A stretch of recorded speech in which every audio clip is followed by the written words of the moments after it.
Mark had always lived on the edges of human space. He was not a soldier, not a miner, not a man of power. He was only a trader who owned a small wooden shop near a dusty frontier outpost where ships from many worlds came and went. His shelves held simple things: tools, fabrics, bottles, and jars. Some goods were brought from Earth, others from colonies. He sold whatever he could carry. The frontier was a place where humans and aliens crossed paths, and trade was the only language they all respected. Most days were quiet. Mark would sit at the counter, polish the shelves, and wait. He knew that luck could change in a single moment. A rare buyer could make a poor week rich. Still, he never expected the kind of buyer who stepped into his shop on that long afternoon. The door opened with a soft creak. A tall figure entered, covered in long robes of deep green. 4 eyes glowed faintly, 2 set high and 2 set low, all watching the shop with a calm, patient gaze. The air seemed heavier as she stepped inside. Her presence was not hostile but carried a weight of importance. Mark had seen many aliens, but this one was different. She carried herself with the dignity of someone used to command. She spoke in a smooth voice, her accent strange but clear. "You are the human trader named Mark." "Yes," Mark answered carefully. "That is me. Welcome to my shop." She looked around slowly, studying the shelves. "I have traveled far. I came to see if humans hold anything rare. Something not made of metal or stone. Something that carries the soul of your people." Mark frowned, unsure what she meant. Most aliens wanted machines, weapons, or minerals. Few ever asked for something carrying human spirit. He thought for a moment, then remembered a bottle he had kept hidden under the counter. It was old whiskey, distilled on Earth many years ago. He had saved it for a special trade, knowing it was one of the last bottles he would ever see in this distant frontier. He reached under the counter and placed the dark glass bottle on the table. "This is whiskey. A drink from Earth. It is rare here. It carries the warmth of home." The alien woman leaned closer, her 4 eyes narrowing with interest. She touched the bottle gently, as if it were a delicate jewel. "Whiskey," she repeated, tasting the word. "Show me." Mark found 2 small cups and poured a little. The golden liquid caught the dim light of the shop. The smell of oak and fire filled the air. He slid a cup toward her. She lifted it carefully, raised it to her lips, and drank. Her eyes widened slightly. Then, for the first time, she smiled. It was a quiet smile, but it carried wonder. "Warm," she said softly. "Strange, but full of life. No drink in my world carries such fire." Mark watched her, surprised. He had seen many alien reactions to whiskey before. Some found it bitter, others strong, but this woman treated it as if it were treasure. She placed the empty cup down with care. "Human trader, you have given me something I did not expect. This drink carries not only flavor but memory. It feels like stories locked in liquid."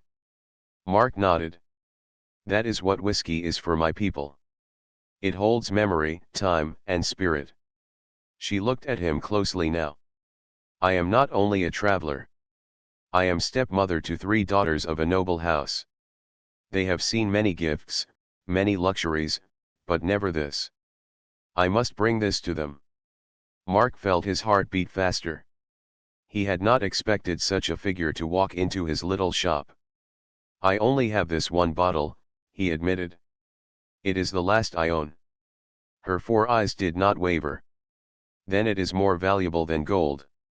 Name your price." He hesitated. He could ask for wealth, jewels, or even passage to richer lands. But something in her calm gaze stopped him from speaking too quickly. He was not sure what this meeting would bring, but he felt it was more than just trade. "I do not know the price yet," Mark said slowly. "What is it worth to you?"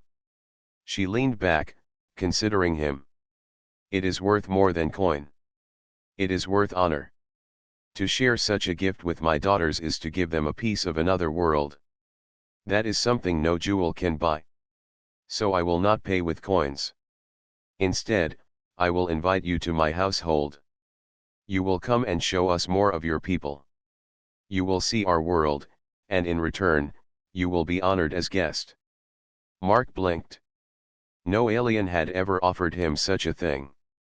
Most only bargained, took what they wanted, and left. This woman was different. Her offer was not about trade but about trust. I do not even know your name, he said carefully. She bowed her head slightly. My name is Solara. Remember it, for it will matter in your future. Mark glanced at the bottle of whiskey, then at Solara. A simple trade had turned into something far larger. He felt a strange pull in his chest, as if fate had opened a door. He had always dreamed of something greater than dust and trade. Perhaps this was the path. He pushed the bottle toward her. Then take it, Solara. Share it with your daughters. I accept your invitation.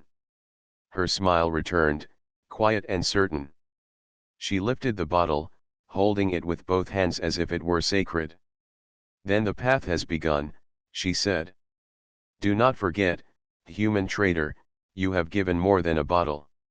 You have given a bond. And bonds, once made, cannot be broken.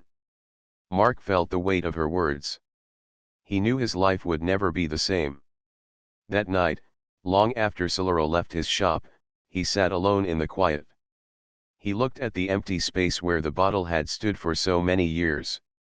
He wondered what kind of world he would soon step into, and what kind of story was about to unfold. The frontier had always been a place of chance, but never had chance come in such a form. For Mark, the trade was done. For his future, the true journey was only beginning. The next morning, Mark stood outside his shop with a small travel bag over his shoulder. The sun was rising over the frontier outpost, casting long shadows across the dusty streets. His shop had always been his world, but today it felt smaller than ever. Solara's invitation echoed in his mind. He was about to leave behind the familiar and step into something completely unknown. Solara arrived in silence. Her vessel was not like the metal ships that often landed at the outpost. It was smooth, shaped like a silver shell, glowing faintly with patterns that shifted like moving water. When the door opened, a ramp unfolded without sound. Solara stood at the top, robes flowing, 4 eyes fixed on Mark. You are ready, she said. Mark gave a small nod. I am ready. He followed her inside. The interior of the ship was unlike anything human-made. The walls seemed alive, breathing with soft pulses of light. The air carried a scent of flowers mixed with ocean salt. There were no sharp edges, only flowing curves. Mark felt both uneasy and fascinated. Solara guided him to a seat that shaped itself to his form as he sat down. The ship rose without a sound. Outside the window, the outpost grew smaller and smaller until it became just a dot in the desert. Mark realized he was leaving the frontier behind. His life as a small trader was ending, though he did not yet know what new life was beginning. During the journey, Solara spoke little. She sat across from him, her eyes half closed, as though in thought. Mark wanted to ask questions but waited. Finally, she opened her eyes and spoke. You wonder why I bring you, she said. Yes, Mark admitted. I do. Solara studied him. In my world, strength is measured in many ways. Some families show strength through war, some through wealth. But true strength is shown by what one can give to others. You gave me whiskey not only as trade, but as a gift of spirit. That act holds more weight than you may think. Mark considered her words. To me, it was only a bottle. To you, perhaps, she said softly. To my daughters, it may be more. You will see. The ship moved swiftly through space, crossing stars that glimmered like silver dust. After many hours, Mark saw their destination. It was not a planet like Earth. It was larger, with rings glowing faint blue. Floating above the rings were structures that seemed to grow out of the sky itself. Towers of crystal rose like mountains of light. The sight left Mark speechless. The ship descended toward one of these towers. It was surrounded by vast gardens that glowed with strange colors, plants that shimmered as if made of glass. Streams of liquid light ran between them, flowing like rivers. At the center stood a great hall of shining stone, crowned with arches that reached into the sky. "This is my household," Solara said as they landed. Mark followed her down the ramp, his boots touching the smooth ground. Servants, tall and graceful with skin of pale silver, bowed as Solara passed. She led him through the gardens and into the hall. Inside, the air was cool and filled with soft music that seemed to come from the walls themselves. As they entered, 3 figures stood waiting. Mark knew at once these were the daughters Solara had spoken of. The first daughter stepped forward. She was taller than the others, with sharp eyes and a confident stance. She wore a robe of deep red, and her expression was bold. She looked at Mark as though testing him. "So this is the human my stepmother speaks of," she said. "He looks smaller than I expected." The second daughter moved closer. She had gentler eyes, filled with curiosity. Her robe was blue, marked with patterns like flowing water. She tilted her head, studying Mark as if he were a book to be read. "Smaller, yes, but not weak," she said. "I see something steady in him. He carries stories in his eyes." The third daughter remained behind them. She wore white robes, and her gaze was quiet. She did not speak, only watched. Her eyes followed Mark closely, but there was no challenge, only quiet interest. Solara raised a hand. "These are my daughters. The bold one is Lyra. The thoughtful one is Nira. The quiet one is Sara. They are not of my blood, but they are under my care. From this day, you will know them." Mark bowed slightly, unsure of the proper custom. "I am honored to meet you," he said. Lyra crossed her arms. "Tell us, human. What makes your drink so special that our stepmother speaks of it as if it were treasure?" Mark thought for a moment. He could not explain whiskey with words alone, but he tried. "It is not only the drink. It is time. Every drop takes years to make. It carries memory. When we drink it, we taste not only flavor but the years that passed. It reminds us of who we are." Nira's eyes lit with interest. "So it is history in liquid form. A story one can taste. That is something no scroll can hold." Sara said nothing, but she stepped a little closer, as if drawn to his words. Solara looked at her daughters. "You see now why I brought him. He is not a warrior, not a noble, yet he holds something rare. His spirit is worth learning from." The daughters exchanged glances. Lyra's boldness softened, Nira's curiosity deepened, and Sara's silence grew more thoughtful. That evening, Mark was shown to a chamber within the great hall. The walls glowed faintly, the bed shaped itself to his comfort, and the window opened to the endless stars. He sat by the window, staring at the view. He felt small in this vast place, yet for the first time in many years, he also felt important. He was no longer just a trader in a dusty outpost. He was a guest in a noble household on a world of wonders. As he lay down to rest, he wondered what awaited him. The daughters were curious, and Solara spoke of bonds. Mark knew that his simple act of offering whiskey had set him on a path he could not yet see. The night sky outside was filled with rings of light, and he drifted to sleep under their glow. When the morning came, Mark rose early. The room had no clock, but the soft glow of the walls had shifted, signaling the start of a new day. He washed at a basin filled with water that glimmered like silver and dressed in the same travel clothes he had worn since leaving his shop. He wondered if he looked out of place in such a noble hall, yet he reminded himself he had not come to impress with wealth. He had come as himself. Solara met him in the great dining hall. The table was long, carved of stone that sparkled faintly. Strange fruits and breads were set out, their colors bright and unfamiliar. She greeted him with a nod, but her daughters were already seated, waiting. Lyra, the bold one, sat at the head. She leaned forward with sharp eyes. "Human traitor, you must answer me today. Tell me of your strength. In this household, we respect those who can prove themselves. What battles have you fought?" Mark sat down slowly, choosing his words. "I am not a soldier. I have fought no wars. My life has been trade, survival, and journeys across empty space." Lyra smirked. "Then you admit you have no strength?"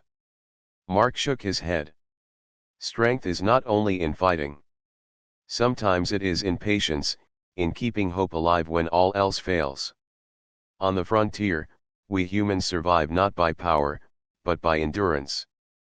We build, we wait, and we rise again when storms knock us down." Lyra leaned back, surprised at his answer. She had expected excuses, not steady words. Her eyes narrowed, but her tone softened. "Perhaps there is strength in that, though it is not the kind I know." Nira, the thoughtful one, placed a hand on the table. Her voice was calm. "I would ask something different. Human, tell me of your world. Tell me of Earth. Is it true your skies are blue and your seas endless? My stepmother speaks of your drink as if it holds memory. What memories does your world hold?" Mark felt a quiet ache in his chest. He had not seen Earth in many years. He closed his eyes for a moment, then spoke. "Yes, the skies are blue, wide and open. The seas stretch farther than the eye can see. There are forests that breathe with life, mountains capped with snow, and cities filled with noise and light. But Earth is not only places. It is songs, laughter, and struggles. It is where my people learn to rise after every fall." Nero listened closely, her eyes shining with wonder. "Your words paint pictures. I can almost see it. A place of both beauty and hardship. That is worth knowing." Sarah, the quiet one, still had not spoken. She sat with her hands folded, her gaze fixed on Mark. At last, she rose from her chair and walked around the table. She stood before him, her eyes calm but searching. Without a word, she touched his arm gently, as if to test whether he was real. Then she nodded once and returned to her seat. Her silence said more than words. She accepted him, though in her own way. Solara watched all of this with quiet satisfaction. "You see, my daughters. He is not like the nobles you know. He does not boast of battles or riches. He speaks of endurance, of memory, of spirit. That is why I brought him here."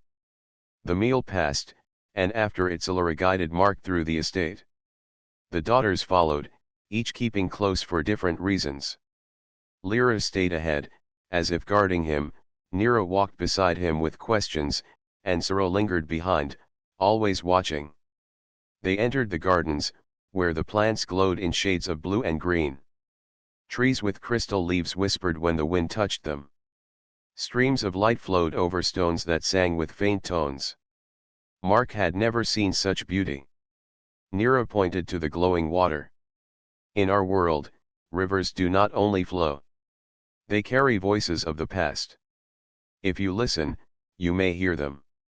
She knelt by the stream and closed her eyes. The water whispered in a tongue Mark did not know, yet he felt a strange calm. Nero looked up. "Do humans believe rivers carry voices?" Mark shook his head with a smile. "No. But we do believe rivers carry stories. They shape land as they move, and they shape people too. When I see a river, I see the journey of life itself." Nira's face brightened. "Then perhaps your stories are not so different from ours." Lyra, standing nearby, folded her arms.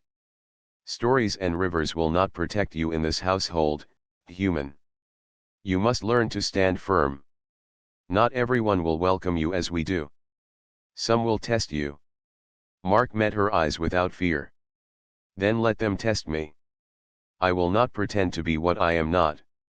I am human, and I will show them that is enough. For the first time, Lyra smiled, though it was faint and hidden. Later, Siluro led them into the great library. The walls curved high, filled with scrolls and crystal tablets. The air was quiet, heavy with knowledge. Mark looked around, amazed. Nira spoke softly. Every scroll here holds the memory of 100 lives. Yet sometimes I think one story told by a living voice is worth more than all these. She looked at Mark. Tell us one of your people's stories. A simple one. Mark thought. Then he told them of a farmer on Earth long ago who planted seeds those storms had destroyed his land. Year after year, he planted again, never giving up. In time, his fields grew, and his family thrived. The story was simple, but it carried the heart of human endurance. When he finished, the library was silent. Even Lyra did not speak. Sira's eyes softened, and Nira bowed her head as if in respect. Silura's voice broke the silence. You see, my daughters. The strength of humans lies not in war, but in spirit. This is why I brought him. This is why you must learn from him. That night, Mark returned to his chamber. He stood at the window, looking at the stars. He felt the weight of the day. Each daughter had shown a different face, Lyra with challenge, Nira with wonder, and Sura with silence. Yet each had begun to see him in her own way. Mark understood now that he was no longer only a guest. He was part of something greater, a story still unfolding. And deep within, he felt the truth. His life had changed forever, and the path ahead was full of unknowns. The days passed quickly, and word of Silura's strange guest spread through the halls. Servants whispered of the human who had brought fire in a bottle. Some spoke with curiosity, some with doubt, and some with envy. It had been many years since something new had entered their noble house. Now Silura planned a great feast to honor him, and the halls were prepared with light, music, and endless food. On the evening of the feast, Mark dressed in a robe Silura had given him. It was simple compared to the clothes of her household, yet it carried dignity. The fabric was soft, deep green with silver threads that shimmered as he moved. He had never worn anything so fine. Standing before the mirror of polished stone, he hardly recognized himself. He was no longer a dusty trader in worn clothes. He looked like a man who belonged in a noble hall. Silura met him at the entrance to the grand chamber. She wore robes of dark blue that glowed faintly, and her 4 eyes shone with quiet pride. Tonight, she said, you will be seen not only as guest but as honored bearer of a gift. Do not fear the eyes upon you. Walk with steady steps, for every word you speak will weigh more than gold. Mark nodded, though his heart beat fast. He had spoken before her daughters, but this was different. Tonight he would face nobles, strangers with power and judgment. Still, he reminded himself of his own words. He was human. That was enough. The great chamber was filled with light. Lanterns of crystal floated above the tables, casting soft colors across the room. Music drifted from unseen instruments, a sound both calm and alive. Long tables stretched across the hall, heavy with food. Fruits shone like jewels, bread steamed with fragrant warmth, and bowls of glowing nectar filled the air with sweetness. Around the table sat nobles in robes of every color, their eyes sharp and curious as they watched the newcomer enter. Silura led Mark forward. Her daughters followed, each in robes that reflected their nature. Lyra wore red with gold edges, standing tall and bold. Nira wore blue with flowing silver patterns, her eyes bright with thought. Sura wore white without adornment, her silence stronger than words. Together they drew every gaze in the hall. When Silura reached the high seat, she raised her hand. The music faded, and silence spread. Her voice carried across the hall. Tonight we welcome a guest unlike any other. He comes not with weapons or wealth but with spirit. He brought to my hand a drink of his people, a drink that carries memory and warmth. In it I found more than flavor. I found a story of survival. This human trader, Mark, is our honored guest. A murmur rose among the nobles. Some nodded with respect, others whispered in disbelief. Mark felt their eyes pressing against him, measuring him, judging him. He stood tall, though his hands tightened at his side. Silura gestured, and servants brought forward the bottle of whiskey. It was placed on the high table, glowing in the light of the lanterns. Gasps rose in the hall. Though it was only a bottle of glass filled with golden liquid, it shone like treasure. To the nobles, it was not only drink. It was the unknown, and the unknown always carried power. Mark stepped forward. He poured a little into a small cup and lifted it. "This is whiskey," he said, his voice steady. "It is made with time.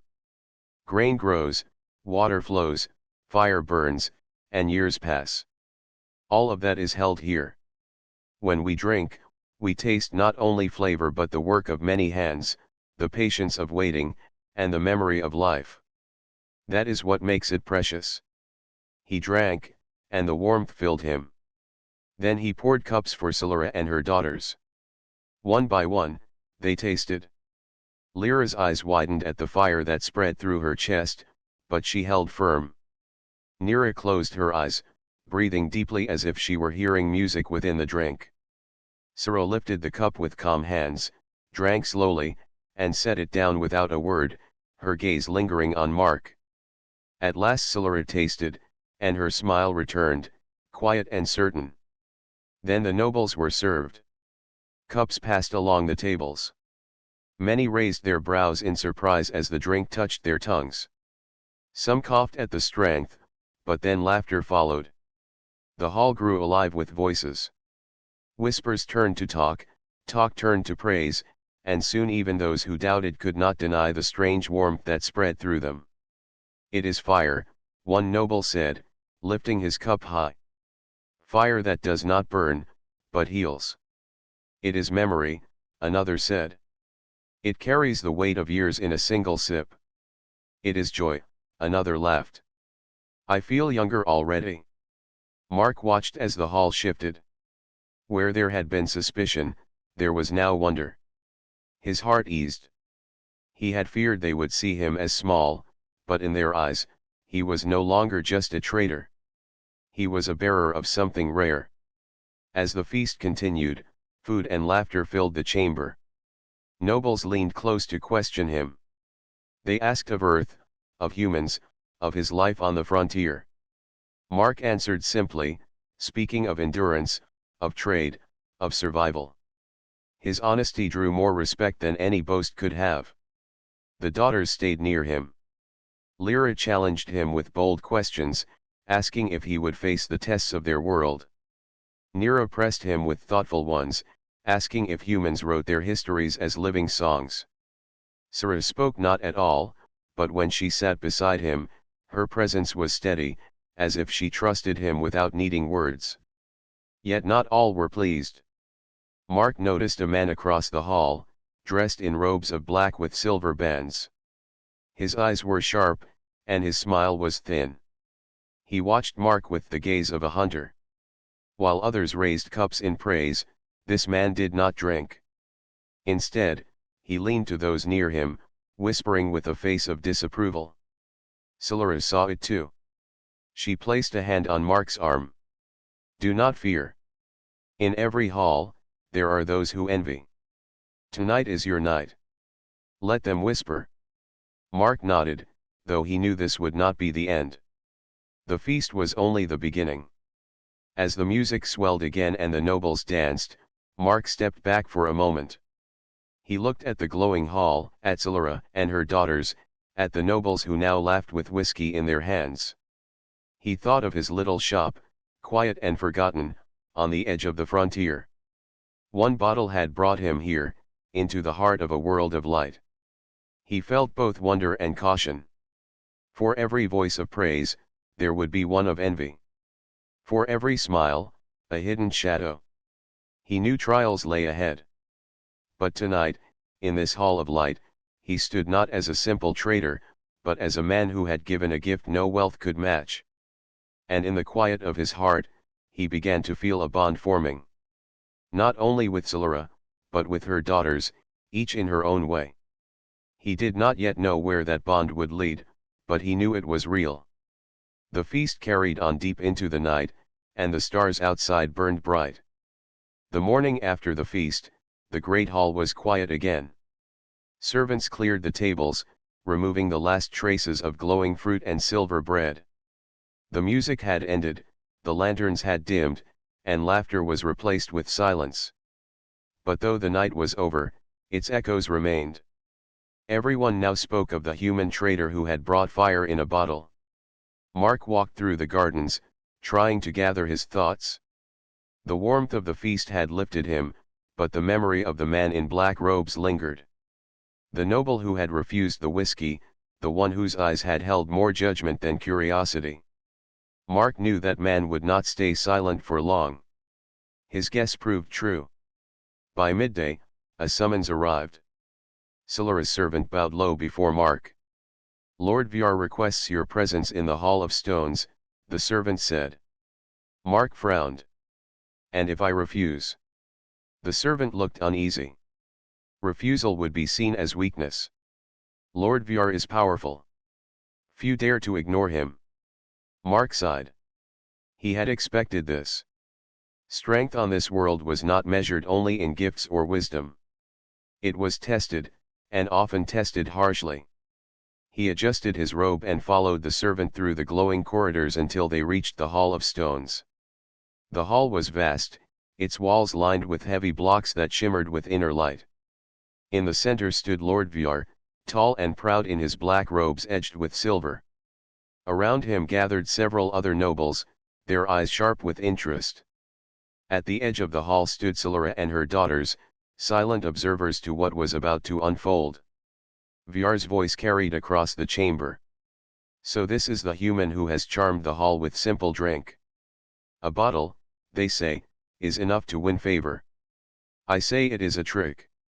Tonight you spoke well, but words and firewater prove nothing. If you are to be respected in this household, you must pass a test. Mark's chest tightened, but he forced himself to stand steady. What test? Vyar smiled thinly. A contest of wit and courage. You say humans endure. You say humans rise when struck down. Show us this spirit. If you fail, you will leave this hall in shame, and your name will be forgotten. Whispers filled the air. Some nobles leaned forward with eager eyes, waiting to see the outsider fall. Solara's gaze was calm, but her daughters looked tense. Lyra clenched her fists, Nira bit her lip in worry, and Sura simply watched, her silent eyes filled with quiet strength. Mark drew in a breath. He was no warrior, no noble. But he had promised himself he would not pretend to be what he was not. He stepped forward. I accept your test. Tell me what I must do. Vyar clapped his hands. Servants brought forward 2 heavy stones, each as large as a man's chest.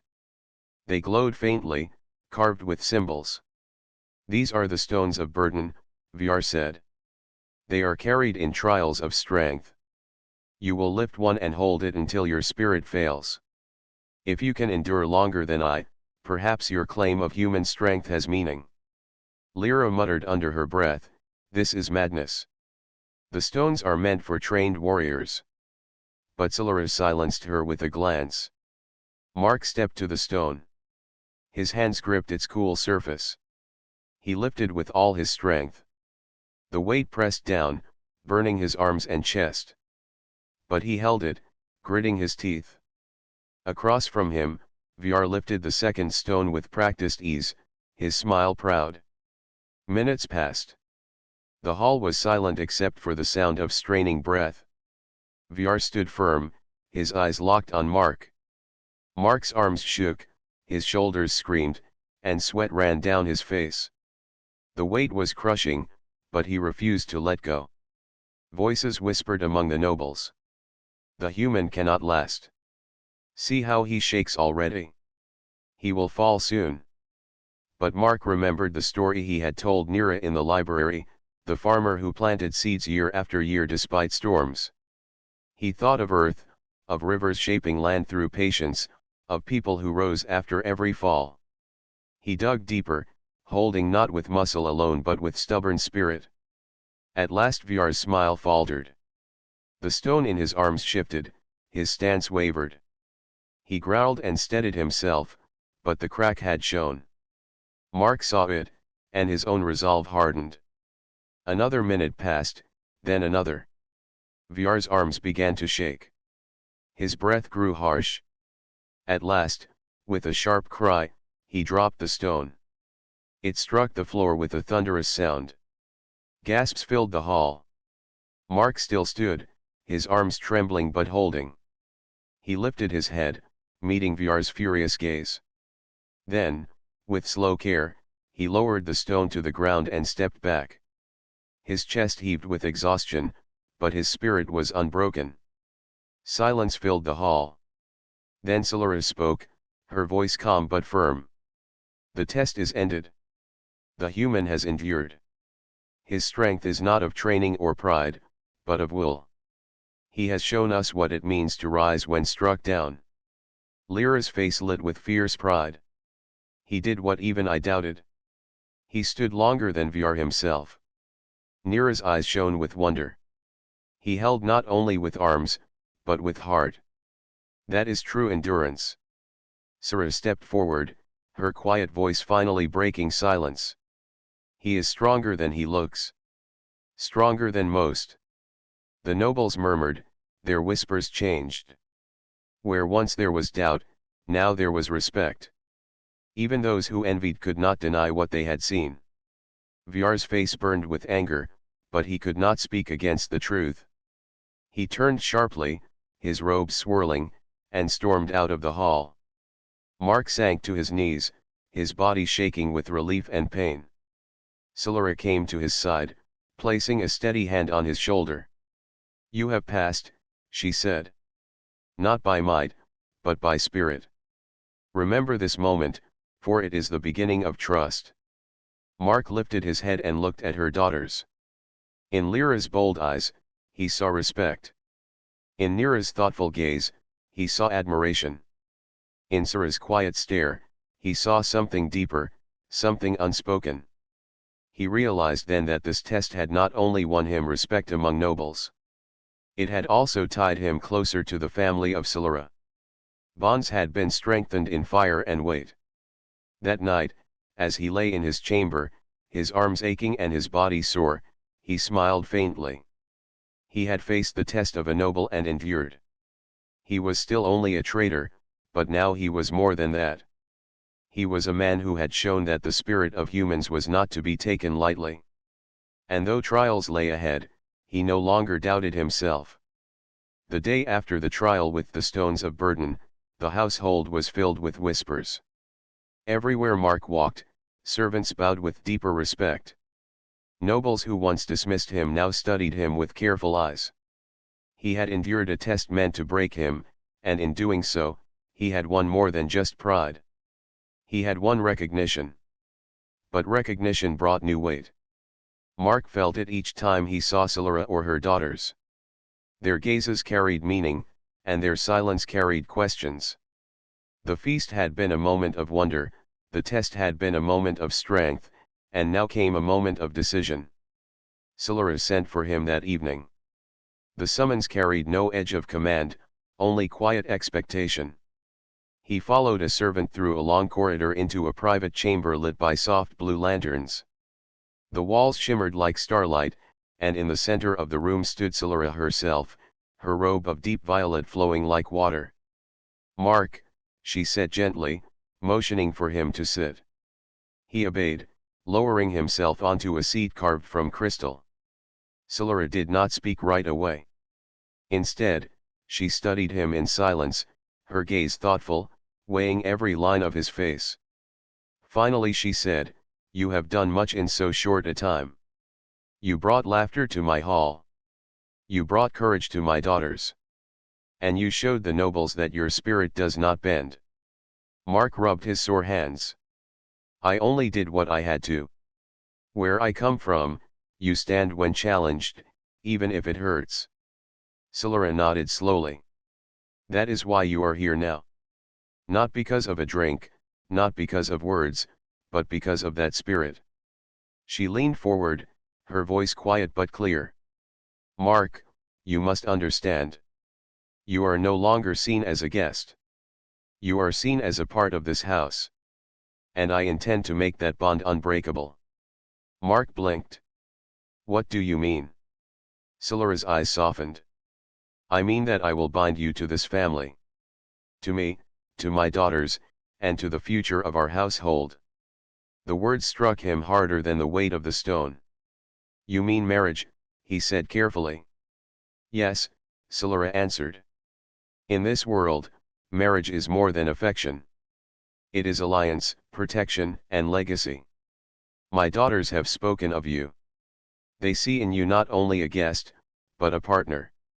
A man who listens, who speaks with truth, who stands even when others wish him broken." Mark's thoughts spun. He was a simple trader, a man who carried bottles and bargains from world to world. Yet here he was, being offered a place in a house of power, with 3 daughters who looked to him in different ways. Before he could answer, the chamber doors opened. Lyra, Nira, and Sara entered together. Each wore robes of silver and blue, their faces calm but their eyes shining with emotion. Lyra spoke first, bold as always. "I told you before that words mean little. But you proved yourself with strength. You stood against VR when many of our own could not.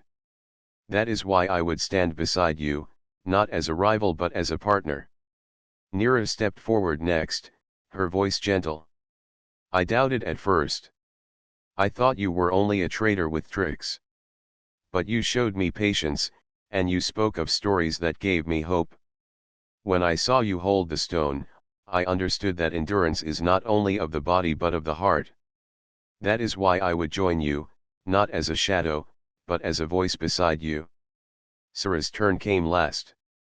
She walked with quiet steps and stood close to him, her gaze deep and unwavering. "I said little because I was watching. Many words are empty, many shows are false. But you proved through silence and pain what you are. That is why I too would bind my path to yours." Mark's heart pounded. He looked at each daughter in turn. Lyra with her fire, Nira with her thought, Sara with her calm. And behind them, Solara, the mother who had guided them, who now offered him a place among them all. "This is too much," he said finally, his voice low. "I came here with only a bottle. I never meant for this."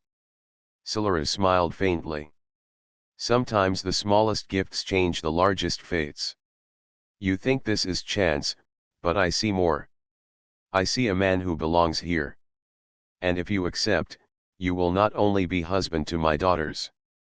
You will be shield and strength to this house, a bridge between worlds." Mark stood slowly, his hands trembling.